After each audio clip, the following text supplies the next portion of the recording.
والصلاة والسلام على سيد العالمين أما بعد فأعوذ بالله من الشيطان الرجيم بسم الله الرحمن الرحيم قل إن كنتم تحبون الله فاتبعوني يحببكم الله صدق الله العظيم وصدق مولانا رسوله النبي الأمين الكريم. حضرات، آج میری تقریر کا عنوان ہے حضرت ابوبکر صدیق رضی اللہ عنہ اور محبت رسول صلی اللہ علیہ وسلم. پیارے رضا اپنے دل کو حرکت دیتے ہوئے رقم دراز ہوتے ہیں. کروں تیرے نام پہ جاں فدا، نہ بس ایک جاں دو جہاں فدا.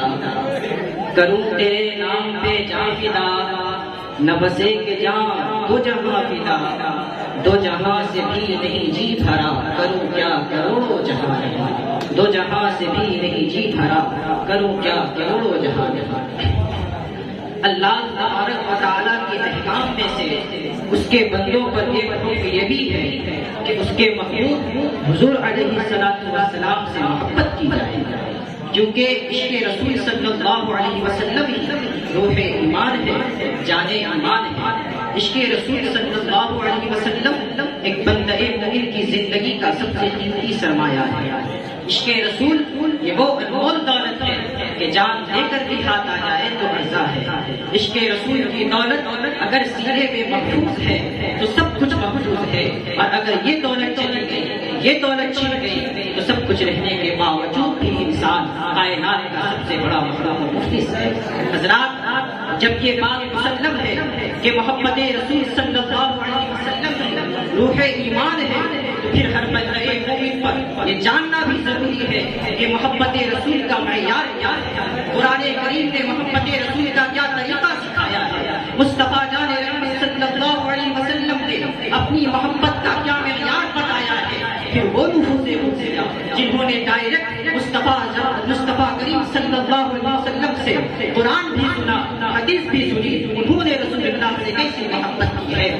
کیونکہ یہی وہ نفوس مومنہ ہے جو سب سے بہتر قرآن سمجھنے والے ہیں، سب سے بہتر حدیث سمجھنے والے ہیں. تو آئیے سب سے پہلے قرآن کریم کی جانب رخ کر کے یہ جاننے کی کوشش کرتے ہیں کہ قرآن کریم نے محبت رسول کا کیا طریقہ سکھایا ہے. تو ارشاد ہوتا ہے قل ان کنتم تحبون اللہ فاتبعونی یحببکم اللہ. اے محبوب، آپ ارشاد فرما دیجئے کہ اگر تم اللہ کو محبوب رکھنا چاہتے ہو تو میری اتباع کرو، اللہ تمہیں دوست رکھے گا. اس آیت کریمہ سے یہ بات روز روشن کی طرح عیاں ہو جاتی ہے کہ محبت الہی نہیں ہے، محبت رسول ضروری ہے. رسول اللہ کی تحریر کو چھوڑ کر کوئی قرب الہی کا سینہ نہیں پا سکتا. اسی مفہوم کو شیر کے غالب میں ڈال کر اہل سنت کے امام احمد رضا جو گویا ہوتے ہیں خدا خدا کا نہیں ہے، نہیں یار کوئی مکر مکر، خدا خدا کا نہیں ہے، نہیں یار کوئی مکر مکر. جو وہاں سے ہو جو یہاں نہیں وہ وہاں.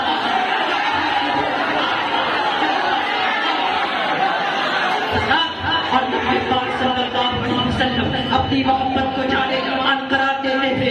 ارشاد فرماتے ہیں لا یؤمن احدکم حتی اکون احب الیہ من والدہ وولدہ والناس اجمعین. تم میں کا کوئی بھی شخص اس وقت تک مومن کامل نہیں ہو سکتا جب تک کہ وہ مجھے اپنی جان سے زیادہ، اپنی اولاد سے زیادہ، جہاں تک کہ تمام انسانوں سے زیادہ عزیز نہ ہو. جب ہم حضرت ابوبکر صدیق رضی اللہ عنہ کتاب حیات کا مطالعہ کرتے ہیں تو ان کی زندگی کا ہر عشق رسول سے لبریز اور ان کا سینہ محبت رسول کا جینا ہے. جن کی آنکھیں سرکار کے رنگ زیبا سے ڈھکی ہوتی تھی، انہوں نے رسول اللہ سے محبت کی سماعت فرمائی. جنگ بدر سیدنا صدیق اکبر رضی اللہ عنہ میدان بدر میں کھڑے اور اس انداز سے کھڑے کہ حضرت علی مرتضیٰ نے لوگوں سے جب یاد فرمایا من اشجع الناس، تمام لوگوں میں سب سے بہادر کون ہے؟ تو جواب ملتا ہے انت یا علی، اے علی آپ سب سے زیادہ بہادر ہیں. تو حضرت علی نے فرمایا نہیں، تم نے میرے سوال کا درست جواب نہیں دیا ہے. اشجع الناس ابو بکر، سب سے بڑے بہادر تو ابو بکر صدیق ہیں. وہ کس طرح؟ آپ نے دلیل دیتے ہوئے ارشاد فرمایا بدر کا دن تھا جب یہ مسئلہ پیش ہوا کہ سرکار کے خیمے کی نگرانی کون کرے گا، تو واللہ ما لنا الا ابو بکر. خدا کی قسم جب یہ اعلان ہوا کہ سرکار کے خیمے کی نگرانی کون کرے گا، تو اگرچہ ہم جیسے ارہے کی آگے بڑھ سکتا تھا، ابھی کوئی آگے بڑھا بھی نہ تھا کہ اتنے میں ابو بکر صدیق ننگی تلوار لے کر آگے بڑھ جاتے ہیں. اور آپ نے تحفظ مصطفیٰ میں جو جانکاری دکھائی ہے اس کی عکاسی شاید کیوں ہے. مجھے ہو ناز قسمت پر اگر نام محبت پر، مجھے ہو ناز قسمت پر اگر نام محبت پر. یہ سر کٹ جائے اور تیرا سراپا اس کو ٹھکرائے، یہ سر کٹ جائے اور تیرا سراپا اس کو ٹھکرائے. یہ سب کچھ رہے گا بھرا، اور یہ دیکھا جانے ہی نہیں تھا کہ ان کے پاؤں تلوار کاٹا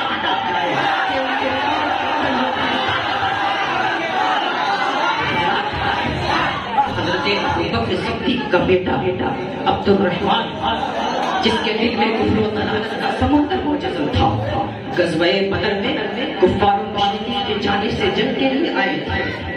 جنگ کے بعد جب وہ دامن اسلام میں پناہ گزین ہو گئے تو ایک دن کہنے لگے ابا جان بدر کے دن آپ کا سر میری تلوار کے نشانے میں آ گیا تھا کہ اچانک محبت پدری جوش مارنے لگی، میرے اعصاب سمڑ گئے اور میں نے آپ کو باپ سمجھتے ہوئے تلوار ماری.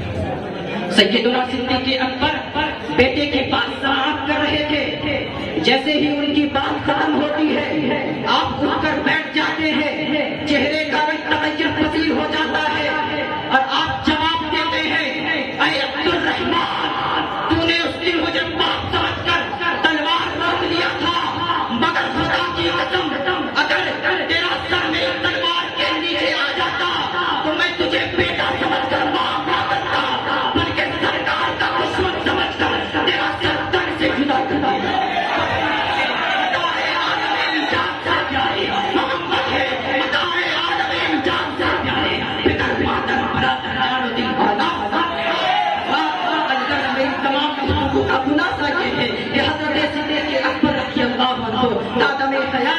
رسول سے سرشار رہے اور ان کی محبت کا خلاصہ یہ تھا جان ہے عشق مصطفیٰ روز وضو کرے خدا، جان ہے عشق مصطفیٰ روز وضو کرے خدا.